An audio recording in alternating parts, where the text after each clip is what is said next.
মানুষ পারে না এমন কিছু নাই। মানুষ যা কল্পনা করতে পারে মানুষ তা করে দেখাতে পারে। এজন্য আমাদের কল্পনার জানালাটাকে বড় করতে হবে। আই রিপিট, মানুষ যা কল্পনা করতে পারে, ইমাজিন করতে পারে, সেটা মানুষ করে দেখাতে পারে। ওই ক্যাপাসিটি দিয়ে আল্লাহ তাআলা মানুষকে তৈরি করেছেন। সুবহানাল্লাহ, সুবহানাল্লাহ। লাকাদ খালাকনাল ইনসানা ফি আহসানি তাকওয়িম। এই ব্রেনকে খাটিয়ে মানুষের কত ইনভেনশন, কত ডিসকভারি, মানুষ সভ্যতার পর সভ্যতা বিনির্মাণ করেছে। চোখ ধাঁধানো মানুষের আবিষ্কার, তাক লাগিয়ে দিয়েছে গোটা বিশ্বে একটার পর একটা করে।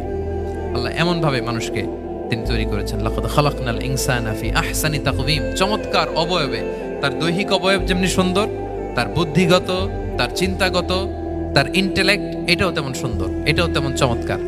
পৃথিবীর কোনো প্রাণীকে আল্লাহ তাআলা এরকম হিউম্যান ব্রেনের মতো এরকম সফিস্টিকেটেড ব্রেন দিয়ে, ইন্টেলেক্ট দিয়ে তৈরি করেনি। এজন্য সব প্রাণী থেকে মানুষ আলাদা।